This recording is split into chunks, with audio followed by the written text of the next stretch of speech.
Assalamualaikum, ninth class biology chapter number 8 bioenergetic topic is cellular respiration. Last topic में हमने discuss किया था role of chlorophyll in photosynthesis. आज हम पढ़ेंगे सेलुलर रेस्पिरेशन क्या होती है। Organism get energy. ऑर्गेनिज्म को कोई भी जानदार है वो एनर्जी हासिल करता है। कब उसे एनर्जी मिलती है? जब वो फूड का कार्बन और हाइड्रोजन बॉन्ड ब्रेक डाउन करता है। आप लोग खाना क्यों खाते हो? एनर्जी के लिए ना। अगर आपको खाना ना मिले तो आपका एनर्जी लेवल बहुत डाउन हो जाता है। आप क्या कहते हैं, खुद को बहुत लेजी फील करते हैं, कोई एनर्जी नहीं होती, हिलने जुलने से कासिर हो जाते हैं। तो इसी तरह ऑर्गेनिज्म जो है उनको एनर्जी कब मिलती है? जब उनकी फूड का जो कार्बन और हाइड्रोजन बॉन्ड है वो टूटता है, ब्रेक डाउन होता है। ठीक है, इस पर्पस के लिए, इस मकसद के लिए उनके फूड के सेल के अंदर, फूड के जो सेल हैं उसके अंदर ऑक्सीडेशन होती है। ऑक्सीडेशन, जो फूड की ऑक्सीडेशन होती है उसको आप सेलुलर रेस्पिरेशन कह सकते हैं। और ये क्यों होती है?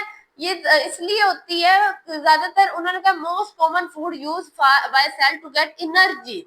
इसलिए होती है ताकि आप फूड से एनर्जी ले सकें। और एनर्जी आप किस फॉर्म में लेते हैं? ग्लूकोज। ग्लूकोज की फॉर्म में आपको एनर्जी मिलती है। दोबारा मैं आपको बताती हूँ कि जितने भी जानदार हैं उन्हें एनर्जी हासिल करने के लिए अपने फूड के कार्बन और हाइड्रोजन बॉन्ड को तोड़ना पड़ता है। उनके जो फूड और के कार्बन और हाइड्रोजन बॉन्ड है उनकी ब्रेकिंग होती है तो उन्हें एनर्जी मिलती है। और इसके लिए ऑक्सीडेशन का होना जरूरी है। ऑक्सीडेशन, ये जो फूड की ऑक्सीडेशन हो रही है इसको सेलुलर रेस्पिरेशन कहते हैं। और ये क्यों होती है? एनर्जी लेने के लिए। एनर्जी क्या चाहिए आपको? ग्लूकोज। दो तरह की होती है, एक एरोबिक और एक एनारोबिक रेस्पिरेशन। एरोबिक तब होती है जिसमें ऑक्सीजन की प्रेजेंस हो। जिस प्रोसेस में ऑक्सीजन पाया जाए, occurring in the presence of oxygen, ये कब होगी? जब ऑक्सीजन पाया जाएगा। ठीक है, इसमें कंप्लीट ऑक्सीडेशन हो जाएगी ग्लूकोज की। ग्लूकोज कंप्लीटली ऑक्सीडाइज हो जाएगा और रिलीज करेगा ज्यादा से ज्यादा एनर्जी, मैक्सिमम एनर्जी आपको रिलीज करके देगा। ठीक है, इसमें ऑक्सीजन प्रेजेंट होगा, ऑक्सीजन की प्रेजेंस में ऑक्सीडेशन होगी ग्लूकोज की और बहुत ज्यादा मैक्सिमम एनर्जी रिलीज होगी। फर्स्ट फेज में सबसे पहला फेज जो है एरोबिक का, जो ग्लूकोज के मॉलिक्यूल है वो टूट के दो मॉलिक्यूल्स में कन्वर्ट हो जाते हैं पायरुविक एसिड के। जो फर्स्ट एनारोबिक रेस्पिरेशन का स्टेप है या फेज है उसमें ग्लूकोज का मॉलिक्यूल जो है 6 कार्बन जो है वो टूट जाते हैं और वो दो मॉलिक्यूल बना देते हैं पायरुविक एसिड। अब वो क्या हो गया? 3 कार्बन हो गए। ठीक है, उसके बाद उन्होंने कहा दूसरे फेज में वो जो पायरुविक एसिड है वो ऑक्सीडाइज हो जाता है, कंप्लीटली ऑक्सीडाइज हो जाता है। मतलब उसके अंदर जो कार्बन और हाइड्रोजन के जितने बॉन्ड है सारे टूट जाते हैं। ठीक है, और उसमें से सारी एनर्जी रिलीज हो जाएगी, सारी एनर्जी उसमें से निकल जाएगी। एनारोबिक की बात करें तो ये ऑक्सीजन की एक्सेंस में होगा। एनारोबिक वो होता है जिसमें ऑक्सीजन नहीं पाया जाता, एरोबिक वो होता है जिसमें ऑक्सीजन पाया जाता है। एनारोबिक में जो ग्लूकोज है वो कंप्लीटली ऑक्सीडाइज होगा, जैसे एरोबिक में हुआ था वैसे इसमें भी ग्लूकोज होगा और इसमें लेस अमाउंट एनर्जी आपको मिलेगी क्योंकि ऑक्सीजन नहीं है ना, इसलिए आपको ऑक्सीडेशन होगी लेकिन एनर्जी थोड़ी मिलेगी। ऑक्सीडेशन के लिए ऑक्सीजन का होना बहुत जरूरी है, तो इसमें ऑक्सीजन नहीं है तो आपको एनर्जी थोड़ी मिलेगी। उन्होंने कहा इसका जो पहला फेज है वो बिल्कुल वैसा ही है जैसा एरोबिक का था। उसका क्या था कि ग्लूकोज के मॉलिक्यूल्स टूटे हैं और दो पायरुविक एसिड बन गए।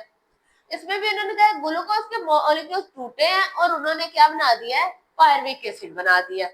इसके सेकंड फेज में वो जो पायरुविक एसिड है उसको आप दो तरीकों से ट्रीट करोगे, एक अल्कोहलिक फर्मेंटेशन है और एक लैक्टिक एसिड फर्मेंटेशन।